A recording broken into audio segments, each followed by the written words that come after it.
दोस्तों, हाथ की रेखाओं से आप कैसे जान सकते हैं कि विवाह रेखा कहाँ है और विवाह कब होगा, कैसे होगा और किसके साथ होगा।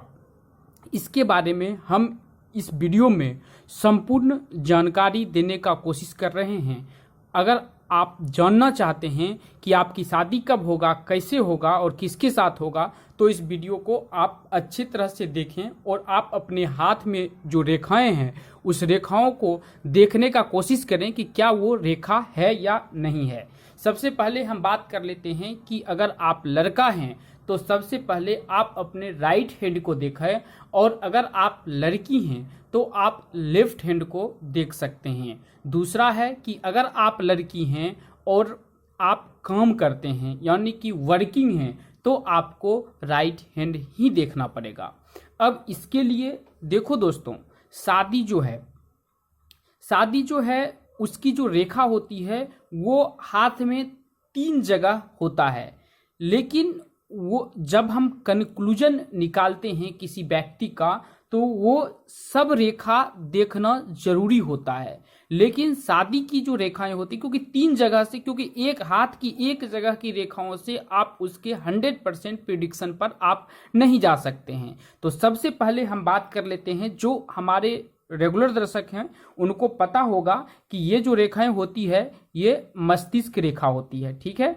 और ये जो रेखाएं होती है, यहाँ से एक रेखा निकलती है जो किसी का यहाँ से सट के निकलता है, किसी का हट के निकलता है, तो इसको हम बोलते हैं मस्तिष्क रेखा। और हृदय रेखा यहाँ से निकलकर किसी व्यक्ति का गुरु पर्वत पे जाता है, यहाँ पर गुरु पर्वत होती है, यहाँ पे गुरु पर्वत पे जाता है। आपको पता होगा कि ये जो पर्वत होता है ये गुरु पर्वत होता है, ये पर्वत पूरा गुरु पर्वत होता है। और ये पर्वत जो होता है ये होता है शनि पर्वत, आपको पता होगा। उसके बाद ये पर्वत जो होता है वो होता है सूर्य पर्वत, ठीक है दोस्तों। अब हम बात करेंगे विवाह रेखा की। तो विवाह की जो रेखा होती है वो यहाँ पे होती है, ये जो उंगली है सबसे लास्ट का उंगली और यहाँ बीच में। अब किसी व्यक्ति का अगर एक रेखा पूरा यहाँ से निकल के यहाँ तक अगर आती है यानी कि सूर्य पर्वत पर आ गया, तो ऐसे व्यक्ति समझ लें जिनका सूर्य पर्वत पे आ गया तो उनका जो शादी होगा, चाहे वो लड़की हो या लड़का हो, तो सबसे पहले उनका अस्थाई नौकरी वाला होगा। यानी कि अस्थाई नौकरी का मतलब पता है आपको, सरकारी नौकरी भी हो सकता है, लेकिन इसका मतलब ये नहीं है कि प्राइवेट नौकरी नहीं होगा। उसको प्राइवेट नौकरी भी हो सकता है लेकिन अस्थाई रूप से वो काम करेगा, ठीक है। अब यहां तक गया। अब किसी भी व्यक्ति का यहाँ पे 2 रेखाएं होती है या 3 रेखाएं होती है। तो दोस्तों सबसे पहले हम उम्र की बात कर लेते हैं कि शादी किस उम्र में होगा। अगर सबसे बड़ी रेखाएं किसी भी व्यक्ति का, अगर यहाँ पे हम दिखा रहे हैं आपको, जैसे कि यहाँ से इसकी दूरी जो है हम यहाँ पे अगर बताते हैं, अगर यहाँ से शुरू हो रहा है तो इसको कम उम्र में 22 से 23 उम्र में साल में हो जाएगा शादी। अगर यहाँ से हो रहा है तो उस व्यक्ति का थोड़ा लेट लगेगा, यानी कि 25 से 27 साल के बीच में उसकी शादी होगी। और थोड़ा ऊपर जाता है तो 30 से 35 साल में अगर शादी उस व्यक्ति का होगा। ये रेखाएं हर आदमी के हाथ में होता है, ये निश्चित है। अब हम बात करेंगे कि अब यहाँ से आप पता लगा लिए कि कितने साल में आपकी शादी होगी, जो सबसे बड़ी रेखाएं होगी। उसके साथ में जो छोटी रेखाएं होते हैं वो अफेयर्स के होते हैं, और सिर्फ अफेयर्स का ही दोस्तों नहीं होता है। वो जो रेखाएं होती है वो अगर आप किसी गुरु से प्यार करते हैं या कोई दोस्त है जिससे बहुत ज़्यादा लगाव है आपका, तो भी वो रेखाएं होती है, लेकिन ज़्यादातर अफेयर्स में ही वो रेखाएं गिनती किया जाता है, ठीक है। इसके लिए आपको यहाँ पे ये जो पर्वत होता है, यहाँ पे ये मंगल होता है, ये भी यहाँ जो ये होता है ये मंगल का क्षेत्र होता है, ये पूरा होता है शुक्र का क्षेत्र। तो ये भी देखना जरूरी होता है जब यहाँ पे कंडीशन देख रहे हैं। तो अब हम बात करते हैं, अगर किसी भी व्यक्ति का यही रेखा, जो ये बड़ा रेखा है, ये जो हृदय रेखा है, ये जो हम हृदय रेखा बताए हैं, यही किसी आदमी का यहाँ ये हो, और अगर किसी व्यक्ति का झुका हुआ इस तरफ है, यानी कि बड़ा रेखा जो है वो इस तरफ झुका हुआ है, तो ऐसे जातक को जो होता है प्रेम विवाह होता है। ऐसे जातक जो है वो अपने घर के आसपास यानी कि 50 से 100 किलोमीटर, 200 किलोमीटर, दूसरा नंबर हुआ कि 100-200 किलोमीटर के बीच में उनकी शादी हो सकती है। दूर जाने की जरूरत नहीं होगा और लव मैरिज होता है। अगर हम बात करते हैं यही अगर ऊपर की ओर झुका हो, अगर ऊपर की ओर झुका हुआ हो यहाँ पे, तो ऐसे व्यक्ति की शादी की अगर हम बात करते हैं तो अगर ऊपर है तो ये इनका लव मैरिज नहीं होता है, नहीं होता है। इसका मतलब ये है कि आप इस पर्वत को देख लें, अगर इस पर्वत में जालीदार अगर रेखा है, शुक्र पर्वत पे जालीदार इस तरह की रेखाएं हैं, इस तरह की रेखाएं अगर बना हुआ है तो निश्चित रूप से उसका जो ये, क्योंकि ये अपॉर्चुनिटी का होता है और ये अगर ऐसा बन गया है तो इसका सरकारी नौकरी का तो सवाल ही नहीं होता है, वाइफ या हस्बैंड, लेकिन इनका प्रेम विवाह भी नहीं होता है। अगर इसमें इसी में जैसे यहाँ पे ये बना हुआ है, अगर किसी आदमी का सिर्फ हॉरिजेंटल या पैरेलल बना हुआ है, ऐसे बन जाता है, सिर्फ ऐसे बनता है यहाँ पे, सिर्फ ऐसे या ऐसे,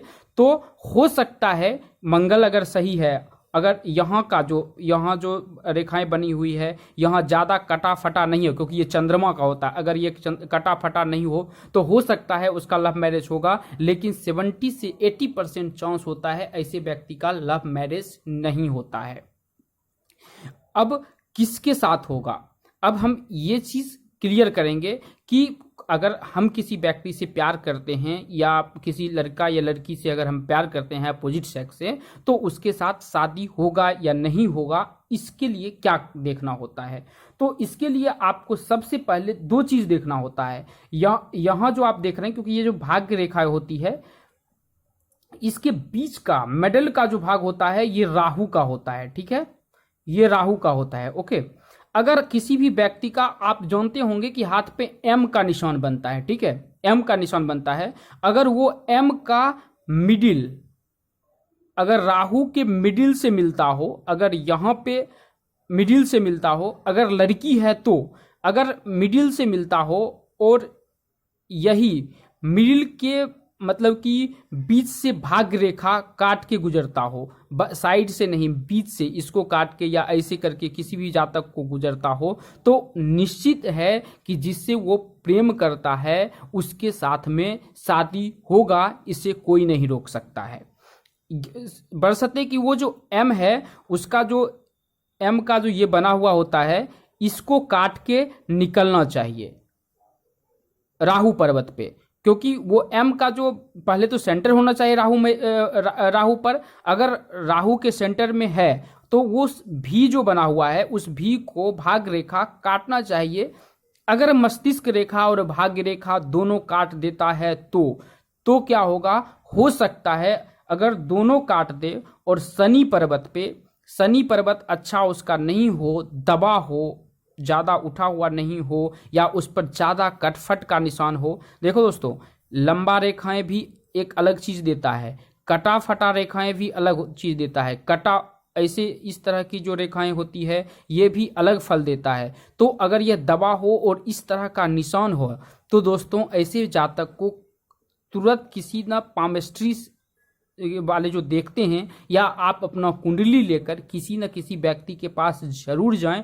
हो सकता है इस स्थिति में अपोजिट जो आपके हैं, अगर आप लड़की हैं तो लड़का का और लड़का हैं तो लड़की का जो प्रॉब्लम हो सकता है इस स्थिति में दूसरी शादी की भी प्रावधान हो, लेकिन ये चीज़ देखना जरूरी होता है। दूसरी शादी के लिए भी बहुत चीज़ हाथ में देखना जरूरी होता है, बट ये मैंने आपको बताया है। तो दोस्तों इस तरह से आप जान सकते हैं कि विवाह रेखा कहाँ होता है, शादी कब और कैसे और किसके साथ में हमारा होगा, ये हम इस वीडियो में बताने का कोशिश किए हैं। दोस्तों अगर ये वीडियो आपको अच्छा लगा है तो चैनल को सब्सक्राइब कर लें और बेल आइकन को दबा लें। दोस्तों हम पामिस्ट्री का जो है अभी वीडियो सिखाने का काम नहीं करते हैं, लेकिन हम पामिस्ट्री को सिखाने का भी वीडियो इस चैनल पर लाएंगे।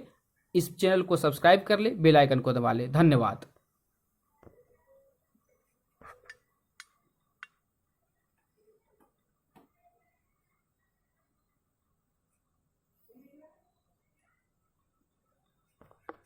आप कर्म करके थक चुके हैं या बुरी से बुरी समस्या में फंसे हुए हैं। जिंदगी की हर समस्या के समाधान के लिए हमारे पंडित जी आपके साथ हैं। अगर आपको अपनी कुंडली, हैंड एनालिसिस या वास्तु की कोई भी समस्या है तो आप कॉल कर सकते हैं। आपसे ली गई राशि हम गरीबों की मदद के लिए आपके सामने लगाते हैं, जो कि चैनल में आपको मिल जाएगा।